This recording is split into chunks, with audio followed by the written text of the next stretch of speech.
Students, आज हम लोग कक्षा 11 में फिजिक्स में जो हम लोग पढ़ रहे थे विमीय विश्लेषण में, उसके आगे का जो टॉपिक है, देखिए हमने आप लोगों को विमीय भौतिक राशियों की विमाओं के बारे में बता दिया कि था कि नहीं। और आप लोगों के अगर समझ में आ रहा है, ठीक है, तो कमेंट ज़रूर करिएगा, ठीक है। चैनल सब्सक्राइब करिएगा और लाइक का बटन इधर होगा, उसको प्रेस कर दीजिएगा। देखिए आज चालू कर रहे हैं अपना टॉपिक। लिखा है विमीय समीकरणों के उपयोग, ठीक। इसमें पहला एक टॉपिक लेंगे कि किसी भी भौतिक राशि का जो परिमाण है, ठीक है, उसको एक पद्धति से दूसरे पद्धति में किस प्रकार बदलेंगे, तो उसके बारे में आज ये मान चलिए कि ये डेरिवेशन है, छोटा सा इसको ये कह सकते हैं कि ये डेरिवेशन है, ठीक है। तो ये डेरिवेशन जो है हम करवाएंगे कि विमीय, अगर कोई विमाओं के तौर पर, ठीक है, विमा से अगर आपको एक पद्धति से दूसरे, पद्धतियाँ क्या होती है, पद्धति हमने आपको बताई थी कि नहीं, कि MKS है, CGS है, ठीक, FPS है। अगर MKS से CGS में मान लीजिए कह दे कि विमीय विधि द्वारा बदलिए, ठीक है, किसी भी राशि को, कोई दी हो भौतिक राशि, तो उसको किस प्रकार से बदलेंगे, ठीक है। तो हमारा जो टॉपिक है कि विमीय समीकरणों के उपयोग, उसमें पहला जो आएगा कि किसी भौतिक राशि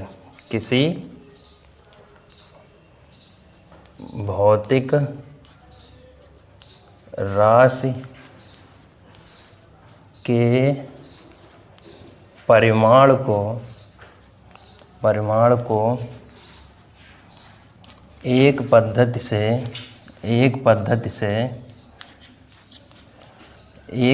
से दूसरी पद्धति में बदलना लिख लो या परिवर्तित करना, ठीक है, कैसे कर सकते हैं। देखिए अगर कोई एक भौतिक राशि है, ठीक है, और मापन में हमने बताया था कि उसमें एक आंकिक मान दिया होगा और आंकिक मान के साथ में क्या दिया होता है, उसका मात्रक, ठीक है। तो जो आंकिक मान होगा, ठीक है, आंकिक मान और मात्रक जो है उसको जो है, क्योंकि जब मापन करेंगे तो आंकिक मान और मात्रक जो है साथ साथ लिखे जाते हैं, ठीक है। और आंकिक मान और मात्रक जो है किस प्रकार एक दूसरे पर डिपेंड करते हैं, ठीक है। मान लेते हैं कि यदि कोई एक भौतिक राशि का मात्रक u है, ठीक है, भौतिक राशि का मात्रक क्या है, u है, तथा आंकिक मान क्या है, n है, तो ये किस प्रकार डिपेंड करेगा, u is inversely proportional to 1/n, ठीक है। अगर कोई भौतिक राशि का मान लेते हैं कि मात्रक जो है, मात्रक क्या है, मात्रक u है, ठीक, और आंकिक मान, मात्रक माना मात्रक बराबर u, तथा आंकिक मान क्या है, आंकिक मान कितना है, आंकिक मान को माना है n, ठीक।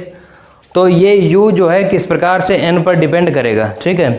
तो जो u होता है, u वो इसके इन्वर्सली प्रोपोर्शनल होगा n के, 1/n के, ठीक है। समझ रहे हैं कि नहीं, इसके किसके इन्वर्सली प्रोपोर्शनल होता है, किसके, 1/n। n क्या है, इसका आंकिक मान है, और u क्या है, इसका मात्रक है, ठीक। अब देखिए क्या करते हैं हमने बताया था कि जब भी अगर ये तुम्हारा इन्वर्सली प्रोपोर्शनल या डायरेक्टली प्रोपोर्शनल, मतलब अनुक्रमानुपाती या व्यस्त क्रमानुपाती, उसका साइन हटाते हैं तो वहाँ पर एक कांस्टेंट लाते हैं, ठीक है। समझ रहे हो कि नहीं, नियतांक होता है। तो अच्छा, इसकी मल्टीप्लाई हो जाएगी इधर, तो un इक्वल क्या लिख सकते हैं, इधर 1 बचेगा। समझ रहे हैं कि नहीं। मान लीजिए कोई भी कांस्टेंट है, मान लीजिए कि यहाँ पर q कांस्टेंट है, और q की जब मल्टीप्लाई 1 से करेंगे तो क्या होगा, q होगा। तो ये जो q है यहाँ पर क्या है, कांस्टेंट है, अर्थात नियतांक, क्या है, नियतांक।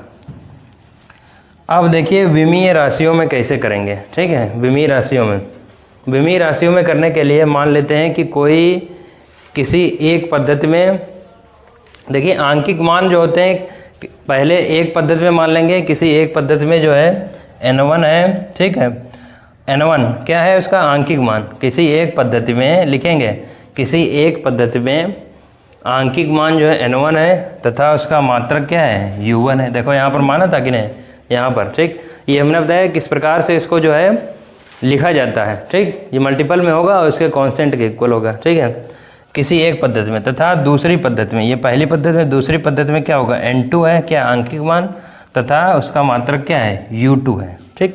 समझ रहे हो कि नहीं।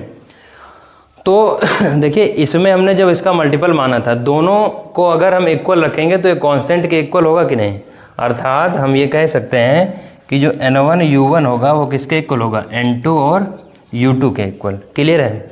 देखिए जब हम निकालेंगे किसी एक पद्धति में कांस्टेंट तो इसमें सेम रहेगा, ठीक, हमारी बात समझिएगा यहाँ से। कांस्टेंट क्या है, उसका सेम रहेगा। जब कांस्टेंट सेम रहेगा तो जो पहली पद्धति होगी वो दूसरी पद्धति में होंगी, उनके दोनों का जो कांस्टेंट टर्म होगा वो आपस में क्या होगा, बराबर होगा, ठीक। अब विमा किसका है, देखो विमा जो होता है आंकिक मान तो एज इट इज़ रहता है। आंकिक मान का मतलब होता है कि उसकी वैल्यू निश्चित रहेगी, लेकिन ये जो मात्रक दिया है, ठीक है, हमने बताया था कि मात्रकों से विमाएँ निकाली जाती है कि नहीं, ठीक। तो इसमें मान लेते हैं कि U1 के लिए इसमें क्या है, देखिएगा U1 के लिए हमने माना है, देखिए मुख्यतः 3 मान लेते हैं कि एक द्रव्यमान का, एक लंबाई का, एक समय का। तो हमने माना क्या है, M1 है यहाँ पर, ठीक, M1 है, यहाँ पर क्या है L1 है और यहाँ पर T1 है, ठीक, क्लियर है। और विमाओं में उनके जो है घातों में लिखा जाता है।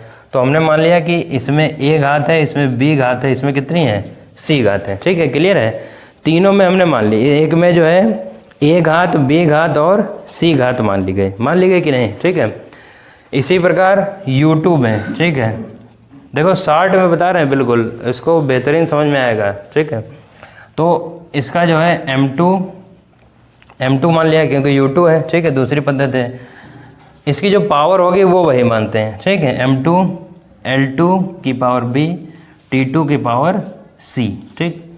अब ये दोनों मान जो है यहाँ पर रख दो U1 और U2 की जगह, ठीक है। तो क्या हो जाएगा N1 की जगह क्या होगा, N1 रख दिया, U1 की जगह क्या होगा M1 की पावर A L1 की पावर B T1 की पावर C बराबर M2 की पावर A L2 की पावर B और T2 की पावर C, ठीक है। मान लेते हैं तुमको जो है N2 की वैल्यू यहाँ से निकालनी है। N2 मतलब है कि दूसरी पद्धति में उसका आंकिक मान, ठीक है, आंकिक मान है कि नहीं, N हमने लिखा था दूसरी पद्धति में, ठीक है। तो जब N2 की वैल्यू जब हम निकालेंगे N2 की वैल्यू, तब बोलिए क्या होगा, N2 की वैल्यू निकालेंगे, ये इसके अपॉन में आ जाएगा, क्लियर है, इसके अपॉन में आएगा, ठीक है। तो N1, ठीक, अपॉन में जब आएगा देखिए जो समान है, कैसे, जैसे ये इसके नीचे आया, ठीक, N2 बराबर ये इसके नीचे ले रहे हैं कि नहीं, ठीक है। तो क्या होगा M1 M2 और दोनों की पावर सेम है, ठीक। तो क्या लिख सकते हैं M1 M2 की पावर A, ठीक। इसी प्रकार ये भी अपॉन में आएगा तो क्या होगा L1 L2 की पावर B और इसी प्रकार क्या होगा T1 और T2 की पावर C, ठीक।